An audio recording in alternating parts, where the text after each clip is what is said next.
Conversations छोटी पर impact उतना ही बड़ा. Subscribe to make sense clips. Confusion आ जाता है म्यूचुअल फंड्स की जब बात करते हैं तो फिर म्यूचुअल फंड्स भी इतने सारे हैं राइट. Hmm. तो उनका एक बार like what like types of How mutual do you funds are there define and where to invest?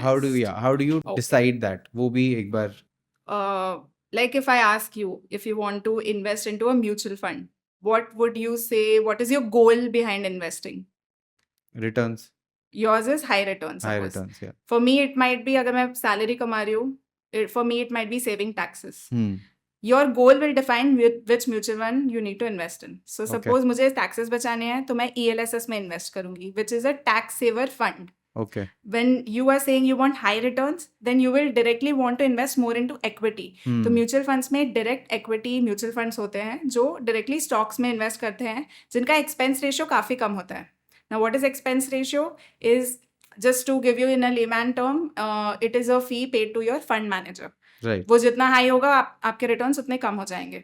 So for you getting into a direct equity mutual fund will give you high returns. For me, it might be ELSS. Both are correct in each other's place, but people just say कि नहीं, don't invest in ELSS, it will not give you great returns.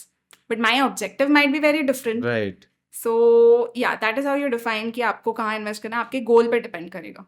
High returns चाहिए तो direct equity mutual funds में करो. Obviously it is risky.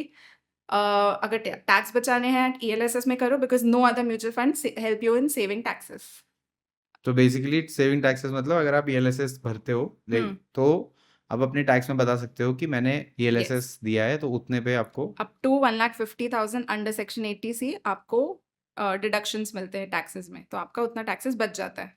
Interesting. And what about जैसे mutual fund में भी जब आप कोई ऐप खोलते हो तो उसमें आता है ना कि फ्लेक्सी कैप हाइब्रिड. या सो ये क्या है? सो ये अगर आप सपोज रिटर्न्स और रिस्क को बैलेंस रखना चाहते हो, you don't want to be very very risky, या you don't want to have a very very low return, तब आप जाओगे flexi cap, mid cap, large cap. ये सारे जो है वो सेफर इन्वेस्टमेंट है in terms of mutual funds because उनके इन्वेस्टमेंट जो है बहुत डाइवर्सिफाइड है into various caps. Now caps से mid cap, large cap, small cap, ये 3 डिफरेंट कैप्स होते हैं. Small caps are usually riskier, large caps are usually less riskier.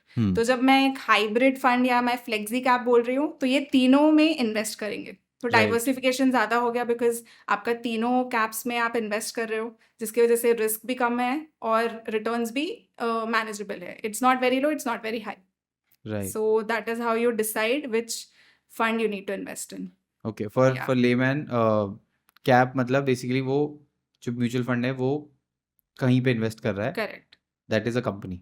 So large cap is company that is very very established. They have huge market capitalization. Small cap has lower market capitalization. They might be new companies who have just started into manufacturing units or but they are still established. क्योंकि सब कुछ SEBI regulated होता है. ऐसा नहीं है कि किसी भी स्टार्टअप को उन्होंने म्यूचुअल फंड बेचने दे दिया. Right. They are still established but risk is higher. Large cap might be your Reliance.